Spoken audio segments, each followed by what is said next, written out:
Si hubieras entrado en el despacho Oval en una gélida tarde gris del invierno de 1946, habrías encontrado al presidente Harry Truman mirando fijamente un gran mapa del Atlántico Norte colgado en la pared. La Segunda Guerra Mundial finalmente había terminado. Los barrenderos habían barrido las cintas de los desfiles de la victoria en Times Square. Los chicos volvían a casa. Pero Harry Truman no era un hombre en paz. Era un hombre que se preparaba para un nuevo tipo de guerra, una guerra silenciosa, una guerra que no se libraría con tanques removiendo el barro de Francia ni con marines asaltando las playas del Pacífico. Se libraría con bombarderos de largo alcance en la estratosfera y submarinos nucleares merodeando las aplastantes profundidades del océano Ártico. Mientras recorría el mapa con el dedo, sus ojos volvían una y otra vez a una enorme figura blanca que dominaba la cima del globo. Groenlandia para el estadounidense promedio.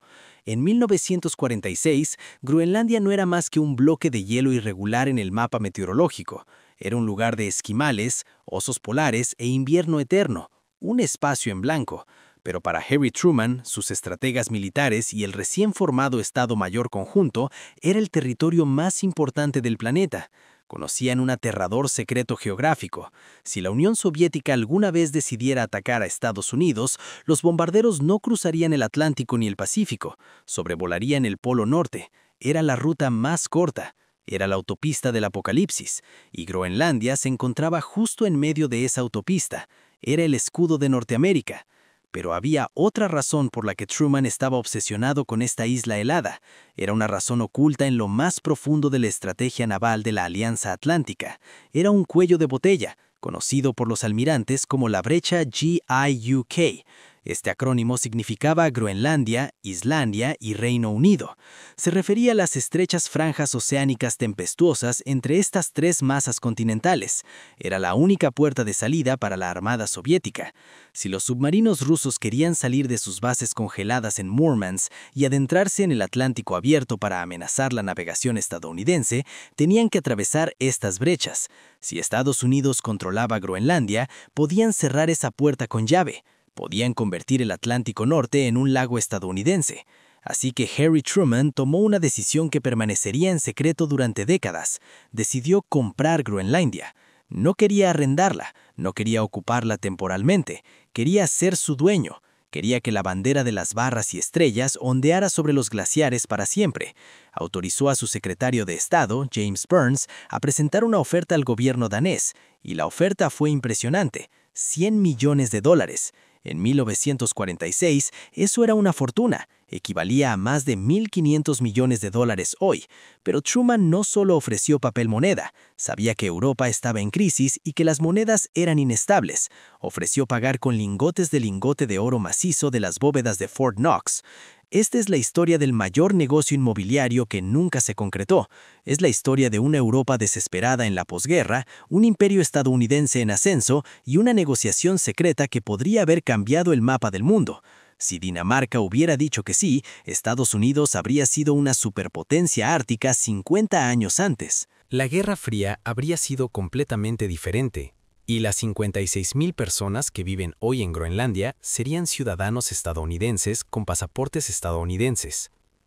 Para entender por qué Truman pensó que podía comprar un país entero, debemos analizar al presidente. No era la primera vez que Estados Unidos iba de compras a Copenhague. En 1917, mientras la Primera Guerra Mundial azotaba a Europa, Estados Unidos temía que Alemania se apoderara de las colonias danesas en el Caribe. Se acercaron a los daneses con una bolsa de dinero en efectivo. Por $25 millones en oro, Dinamarca vendió las Indias Occidentales danesas a Estados Unidos. De la noche a la mañana, las islas se convirtieron en las Islas Vírgenes estadounidenses. La bandera danesa se arrió y la estadounidense se izó. Fue una transacción limpia, tierras por oro. Truman analizó esa historia y pensó, ¿por qué no hacerlo de nuevo? ¿Por qué no comprar la colonia del norte como compramos la del sur? Pero la situación en 1946 era más compleja. El hombre que se interponía entre Truman y su premio era un fantasma de la guerra. Su nombre era Henrik Kaufmann. Henrik Kaufmann es una de las figuras más fascinantes y olvidadas del siglo XX. Fue embajador danés en Washington durante la Segunda Guerra Mundial. Cuando los nazis invadieron Dinamarca el 9 de abril de 1940, el gobierno danés en Copenhague se rindió casi de inmediato. No tenían otra opción. La maquinaria de guerra alemana era demasiado poderosa. Pero desde Washington, Kaufmann se negó a rendirse. Declaró que el gobierno de Copenhague actuaba bajo presión y por lo tanto no tenía que obedecerlos. Se declaró representante independiente de una Dinamarca libre. Era esencialmente un embajador rebelde. En el aniversario de la invasión alemana, Kaufmann hizo algo extraordinario. Firmó un tratado con el presidente Franklin Roosevelt por su propia autoridad. Otorgó permiso a Estados Unidos para construir bases militares en Groenlandia para protegerla de los nazis. Firmó el documento. Henrik Kaufmann en representación del rey. El gobierno de Copenhague estaba furioso. Lo acusaron de alta traición. Lo despidieron. Exigieron que regresara a casa. Kaufmann los ignoró. Fue apodado el Rey de Groenlandia. Durante 4 años dirigió la isla desde su oficina en Washington, D.C. Permitió al ejército estadounidense construir pistas de aterrizaje, estaciones meteorológicas y puestos de radar. Gracias a Kaufmann, Estados Unidos prácticamente llevaba 5 años ocupando Groenlandia al final de la guerra. Los generales estadounidenses se habían acomodado allí, habían invertido millones de dólares en infraestructura, habían construido el aeródromo Bluey West One en el sur, habían perseguido a los equipos meteorológicos alemanes en el hielo en una guerra secreta conocida como la Guerra Climática. Sentían un sentido de pertenencia. Truman supuso que este acuerdo de guerra se volvería permanente. Supuso que los daneses estarían agradecidos de ceder la responsabilidad, pero calculó mal. Cuando terminó la guerra, Kaufmann fue reivindicado. Regresó a Dinamarca como un héroe. Los cargos de traición fueron retirados. Se convirtió en ministro del nuevo gobierno. Pero la experiencia había cambiado la relación danesa con Groenlandia. La vergüenza de la rápida rendición a Alemania atormentaba la psique danesa. Habían perdido su soberanía una vez. No estaban dispuestos a venderla de nuevo. El hombre encargado de cerrar el trato era James Burns. Era un político de Carolina del Sur con labia, un hombre que sabía cómo presionar.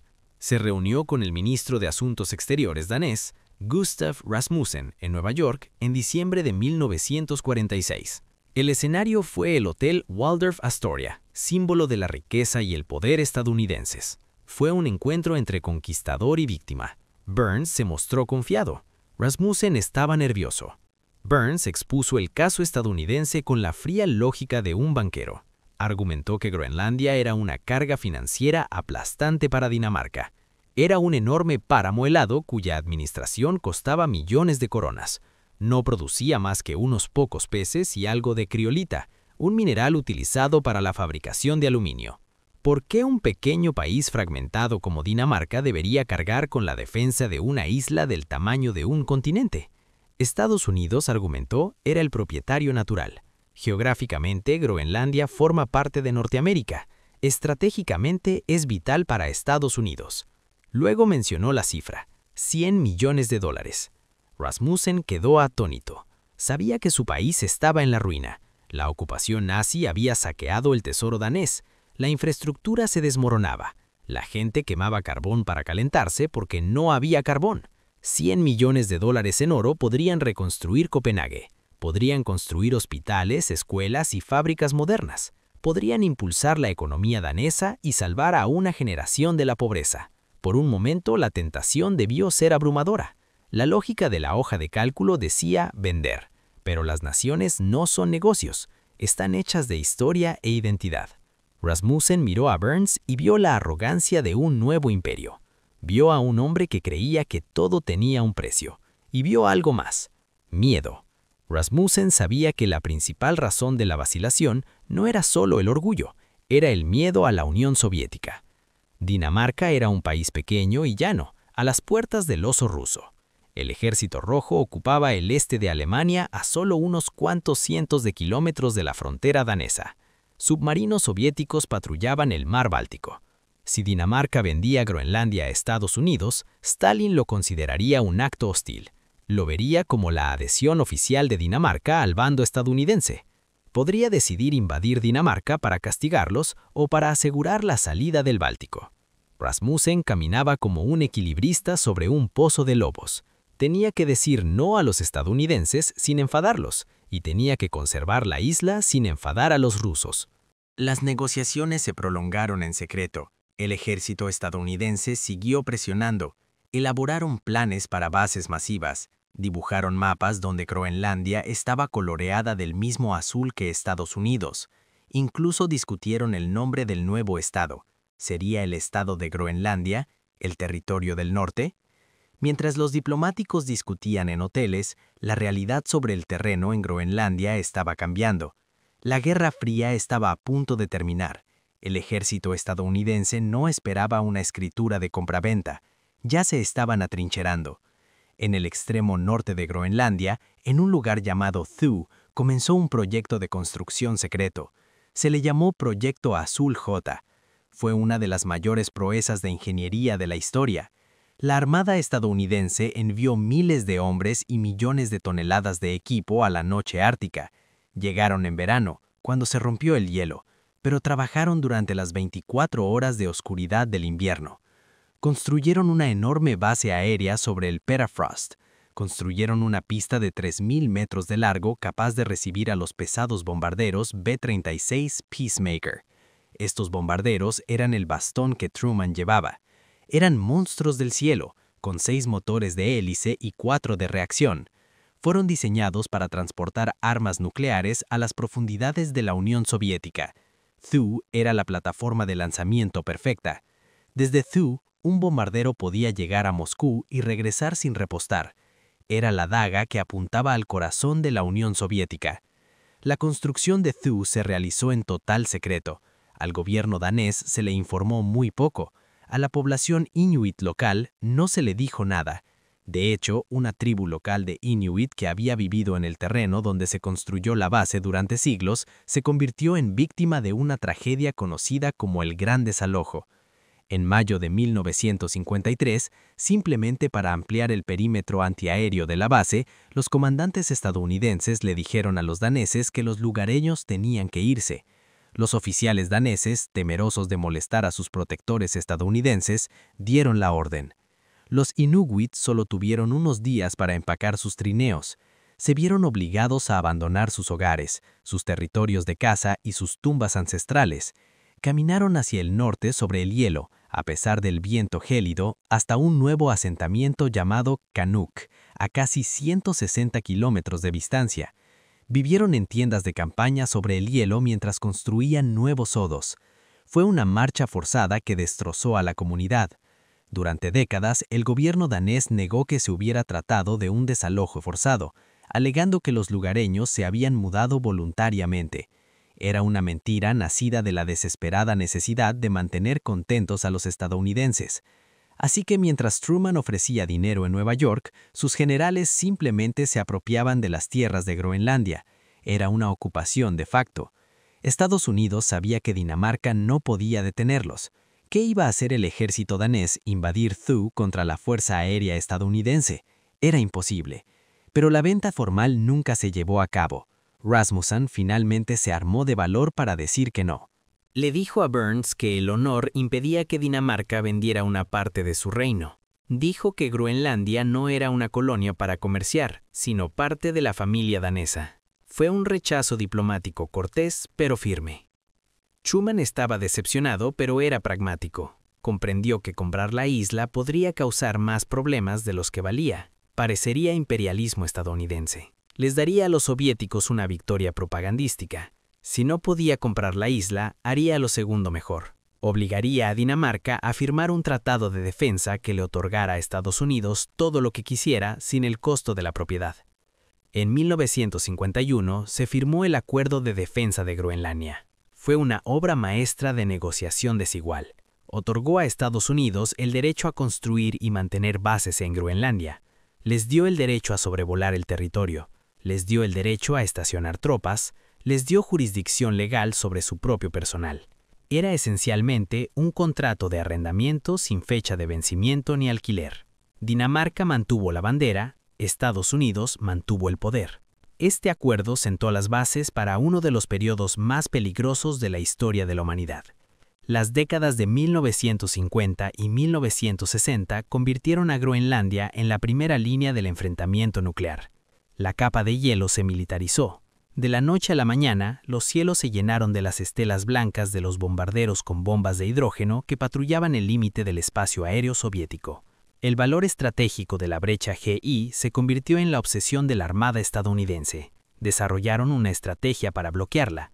Instalaron vastas redes de micrófonos submarinos, conocidos como conjuntos SOSUS, en el fondo del océano entre Groenlandia e Islandia.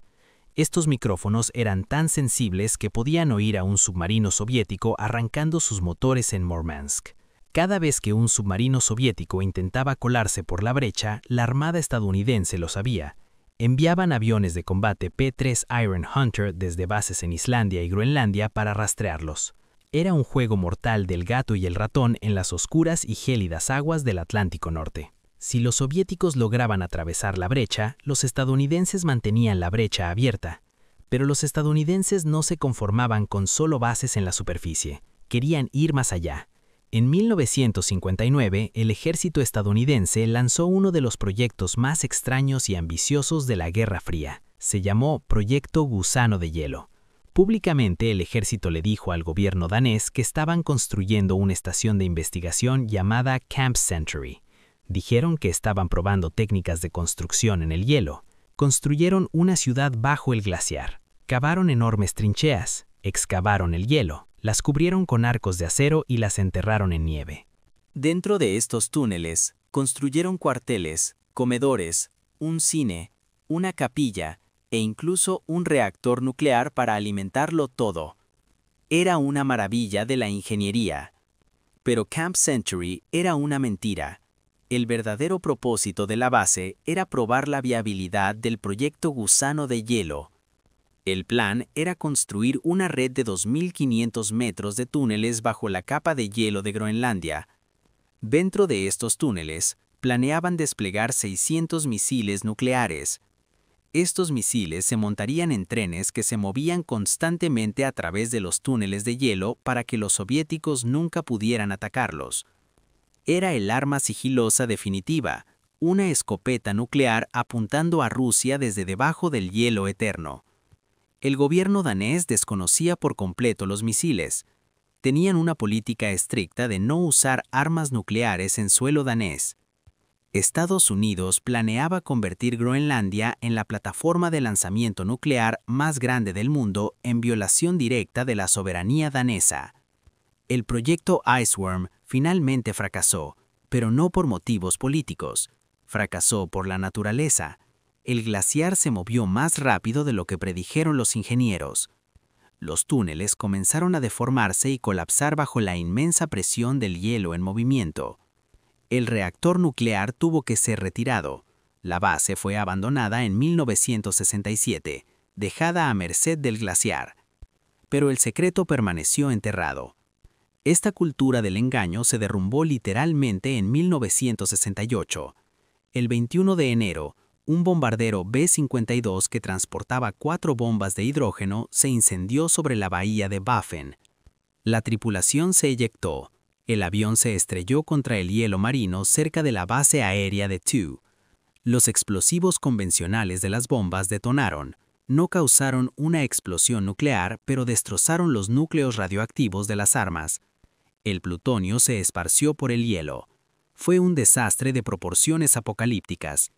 Estados Unidos y Dinamarca tuvieron que lanzar una operación masiva de limpieza denominada Proyecto Crested Ice. Cientos de trabajadores daneses y estadounidenses fueron enviados al mar helado a 20 grados bajo cero para retirar la nieve radioactiva. La cargaron en tanques y la enviaron de vuelta a Estados Unidos. El accidente reveló la verdad. Estados Unidos había estado utilizando Groenlandia como depósito de almacenamiento nuclear. El público danés estaba indignado. El gobierno de Copenhague se sintió humillado.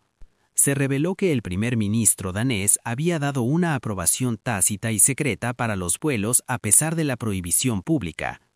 Fue un escándalo que sacudió los cimientos de la democracia danesa. Pero la realidad estratégica no había cambiado. Estados Unidos necesitaba Groenlandia y Dinamarca necesitaba la protección estadounidense. El escándalo se apaciguó, la alianza se mantuvo. Al finalizar la primera parte de este análisis profundo, Vemos un mundo moldeado por este cuasi accidente. Truman no obtuvo el título de propiedad, pero sí el territorio. El cheque de $100 millones fue rechazado, pero el precio se pagó en soberanía, secretismo y el desplazamiento del pueblo inuit. Pero la historia no termina en la Guerra Fría. A medida que el hielo se derrite y la geopolítica cambia, una nueva generación de líderes estadounidenses vuelve a mirar el mapa y se plantea la misma pregunta que Truman. ¿Por qué alquilar cuando se puede comprar? En la segunda parte, analizaremos cómo el legado de la oferta de Truman condujo directamente a la oferta de Trump de 2019. Exploraremos el valor estratégico actual de la isla, no solo por sus armas nucleares, sino también por sus recursos. Y haremos la pregunta que nadie se atreve a responder. ¿Qué quieren los groenlandeses? El rechazo del cheque de $100 millones de Harry Truman en 1946 no acabó con la fascinación estadounidense por Groenlandia. Simplemente la relegó a la clandestinidad. Durante los siguientes 70 años, la relación entre Estados Unidos, Dinamarca y Groenlandia estuvo marcada por una extraña paradoja. Dinamarca poseía la isla en teoría, pero Estados Unidos poseía la realidad estratégica. La isla se convirtió en una zona fantasma de soberanía, donde las leyes danesas se aplicaban a los habitantes de las aldeas costeras, pero las leyes estadounidenses se aplicaban a los vastos espacios vacíos del hielo. Esta precaria tregua se mantuvo durante la Guerra Fría, porque el enemigo estaba claro. La Unión Soviética era la amenaza, y Groenlandia el escudo. Pero cuando cayó el muro de Berlín en 1989, el cálculo cambió. Los bombarderos dejaron de volar 24/7, los puestos de observación se redujeron, los conjuntos de antenas SOS se pusieron en espera. Por un breve instante, pareció que Groenlandia volvería a caer en la silenciosa oscuridad. Un lugar para los científicos del clima que estudiaban núcleos de hielo y para los turistas que buscaban la aurora boreal. Pero la geografía tiene una forma de reafirmarse.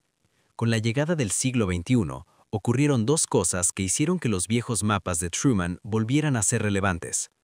Primero, el hielo comenzó a derretirse a un ritmo aterrador. Segundo, surgió un nuevo rival en el este, China. El derretimiento del manto glaciar del Ártico es el mayor cambio geopolítico de nuestra vida. Está abriendo nuevas rutas marítimas que han estado congeladas desde la última glaciación. La ruta marítima del norte, a lo largo de la costa de Rusia, se está convirtiendo en una autopista para el comercio, reduciendo el tiempo de viaje entre Asia y Europa en un 40%. Groenlandia se encuentra en la intersección de estas nuevas rutas. Es el peaje de la futura economía del Ártico. Pero lo más importante es que el deshielo reveló lo que se escondía debajo. Minerales de tierras raras, uranio, oro, zinc, rubíes. Groenlandia ya no es solo un cuello de botella estratégico, es un cofre de tesoros. Y todos quieren una llave. Esto nos lleva a agosto de 2019. Donald Trump, el 45º presidente de Estados Unidos, revivió el fantasma de Harry Truman. Según se informa, les pidió a sus asesores consideren comprar Groenlandia. Los medios de comunicación se rieron. Los comediantes nocturnos bromearon sobre Torres en Nuuk. La primera ministra danesa, Mette Frederiksen, lo calificó de absurdo. Se trató como una broma, un momento de realidad. La diplomacia televisiva salió mal, pero si se analiza con detenimiento la oferta de Trump, era casi una copia exacta de la oferta de Truman. La lógica era exactamente la misma. Estados Unidos vio un activo estratégico vulnerable y subutilizado. Vieron una potencia europea que, según creían, no podía permitirse mantenerlo, y ofrecieron una transacción. Los generales del Pentágono no se reían. Habían informado al presidente sobre los yacimientos de tierras raras en Coneyfield. Le habían informado sobre los intentos chinos de construir aeropuertos. Sabían que comprar la isla era una solución torpe pero lógica a un enorme problema de seguridad. La diferencia fue la reacción. En 1946, el rechazo fue cortés y diplomático, susurrado en los silenciosos pasillos del Waldorf Astoria. En 2019, se hizo público y se gritó con fuerza en Twitter. El mundo había cambiado. Ya no se pueden comprar países como se compran campos de golf. Los groenlandeses, que guardaron silencio en 1946, ahora tienen voz, tienen un parlamento, tienen un sentido de nación. Pero aunque la compra fracasó, la maniobra estratégica funcionó. La oferta fue una señal de alerta. despertó a la clase dirigente de Washington, obligó al Departamento de Estado a darse cuenta de que habían ignorado el Ártico durante demasiado tiempo. De repente Estados Unidos abrió un consulado en Nuuk por primera vez en décadas. Enviaron millones en ayuda. Empezaron a cortejar a los políticos groenlandeses. El cheque fue rechazado de nuevo, pero el compromiso comenzó. La historia del WAP también ha regresado con fuerza. Durante la Guerra Fría, el objetivo del WAP era impedir que los submarinos soviéticos atacaran los convoyes de la OTAN. Hoy, el objetivo del WAP es otra cosa. Se trata de la columna vertebral digital de la economía global. Los cables de fibra óptica del Atlántico. El 90% del tráfico mundial de Internet fluye a través de cables submarinos que recorren el lecho oceánico. Los cables que conectan Europa con Norteamérica atraviesan las aguas al sur de Groenlandia.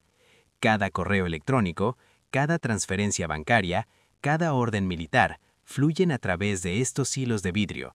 Si una potencia hostil quisiera atacar la economía occidental, no necesitaría bombardear Nueva York, solo necesitaría cortar esos cables.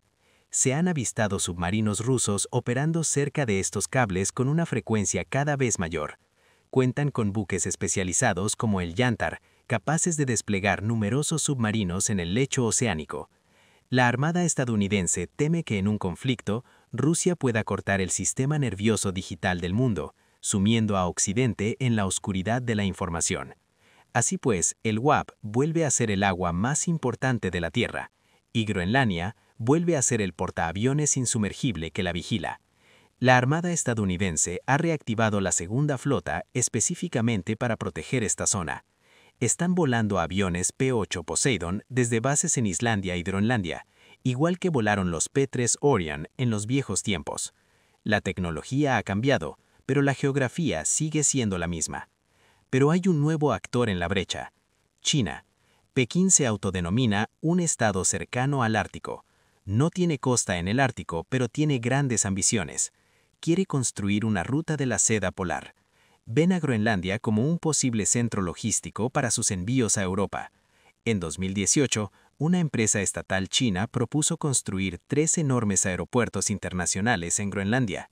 El costo fue pequeño para China, alrededor de $500 millones, pero enorme para Groenlandia. Habría transformado la economía de la isla y la habría conectado con el mundo. Pero le habría dado a Pekín el control del tráfico aéreo de la isla. Les habría dado un punto de apoyo en la brecha de Gauck. La reacción en Washington fue de pánico. La idea de que aviones chinos operaran desde Groenlandia era una línea roja. Estados Unidos presionó enormemente a Dinamarca. Dijeron a Copenhague: no pueden permitir que esto suceda. Dinamarca, que normalmente intenta mantenerse al margen de los asuntos internos de Groenlandia, tuvo que intervenir. Utilizaron su poder de veto en cuestiones de seguridad nacional para bloquear el acuerdo con China. Luego, para suavizar las cosas, el gobierno danés ofreció financiar los aeropuertos. Fue un ejemplo clásico de diplomacia de chequera. Estados Unidos no pagó los aeropuertos directamente, pero obligó a su aliado a pagar para mantener a su rival fuera. Fue la doctrina Truman actualizada para el siglo XXI. Contención. Los habitantes de Groenlandia observan este partido con ojos cansados. Saben que son el premio, pero están cansados de ser tratados como un tablero de ajedrez. En 1953, los Inuit fueron desalojados de Thule para dar paso a los bombarderos. Se les dio 4 días para abandonar sus territorios de caza ancestrales. Caminaron hacia el norte sobre el hielo cargando a sus hijos y sus tiendas de campaña. Tardaron décadas en recibir una disculpa o una compensación. Ese recuerdo aún está fresco. Hoy, los groenlandeses quieren independencia. Son autónomos, pero aún dependen de una subvención global de Dinamarca para financiar sus escuelas y hospitales. Esta subvención cubre aproximadamente la mitad de sus gastos públicos. Saben que para ser verdaderamente libres necesitan dinero, y la única forma de conseguirlo es vender sus recursos o su ubicación estratégica. Esto crea un dilema. ¿Venden derechos a empresas mineras chinas y arriesgan a enfadar a Estados Unidos? ¿Aceptan la expansión militar estadounidense y arriesgan a convertirse en blanco de una guerra? ¿O se quedan con Dinamarca y siguen siendo un punto y coma para siempre? En las elecciones de 2021 en Groenlandia, este dilema llegó a su punto álgido. Las elecciones se disputaron por un proyecto minero masivo en Cornfield. El yacimiento contiene el mayor depósito de tierras raras del mundo, esencial para coches eléctricos y aviones de combate. Pero también contiene uranio. El partido minero prominente quería excavar. El partido antiminería quería proteger el medio ambiente. El partido antiminería ganó, bloqueando la mina por ahora. Pero la presión no desaparece. Estados Unidos necesita esos minerales para romper el monopolio de China en la cadena de suministro tecnológica. El Pentágono está invirtiendo directamente en otros proyectos mineros en Groenlandia que no involucren uranio. Intentan construir una cadena de suministro que evite a China, utilizando exclusivamente rocas groenlandesas. La ironía de la oferta de 100 millones es que Groenlandia vale infinitamente más que eso hoy en día. Solo los depósitos de tierras raras en Camfield valen miles de millones. El valor estratégico del radar Tool, que rastrea misiles enemigos, es incalculable para Washington. Groenlandia no está a la venta, pero su importancia solo aumenta cada día. El lugar que los chinos llamaron la nada misma es ahora el centro de todo el mundo, y querrán que nunca sea un punto y coma nuevamente. Satélites y misiles es incalculable. Si Truman lo hubiera comprado en 1946, habría sido el mayor retorno de inversión de la historia.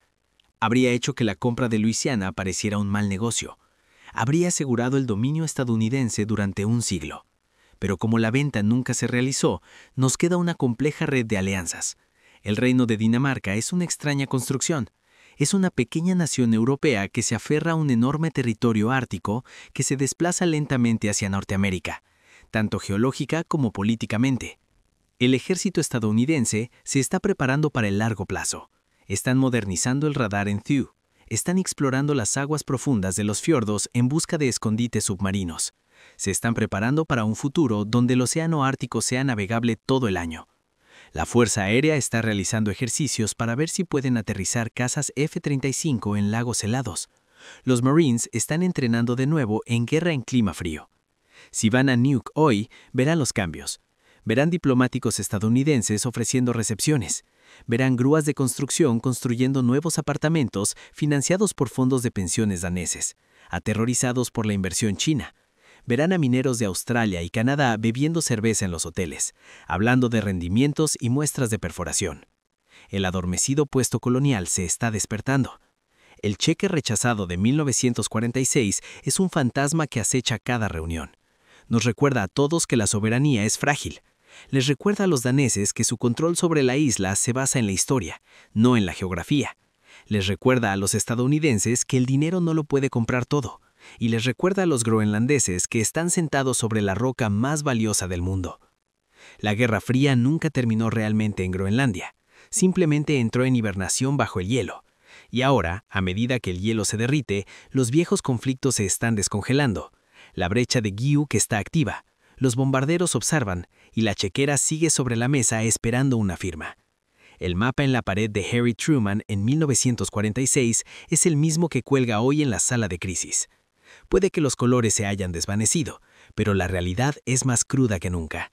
Quien quiera que controle Groenlandia, controla el mundo, y Estados Unidos no tiene intención de ceder, aunque no sea el dueño de la propiedad. La historia de la oferta de $100 millones no es una historia de fracaso, es una historia de ambición. Demostró la magnitud del pensamiento estadounidense. Demostró la voluntad de rediseñar el mundo para adaptarlo a la seguridad estadounidense. Y esa ambición no ha desaparecido, simplemente ha cambiado de forma. En lugar de lingotes de oro, ahora hay tratados de defensa, aperturas de consulados, inversiones en tierras raras y financiación de aeropuertos. El atraco no ocurrió en 1946, pero a cámara lenta, como suele ocurrir con los imperios, la toma de control ocurre diariamente. Estados Unidos compra Groenlandia poco a poco, influencia tras influencia, contrato tras contrato. Y algún día quizá miremos atrás y nos demos cuenta de que la venta se llevó a cabo, aunque sin el control. La bandera que ondea sobre el hielo puede que siga siendo roja y blanca, pero el poder que se mueve bajo ella es rojo, blanco y azul. Soy John. Soy el canal de historias cinematográficas. Suscríbete ahora para estar a la vanguardia, porque cuando se escriban los libros de historia, querrás estar entre los pocos que lo vieron venir.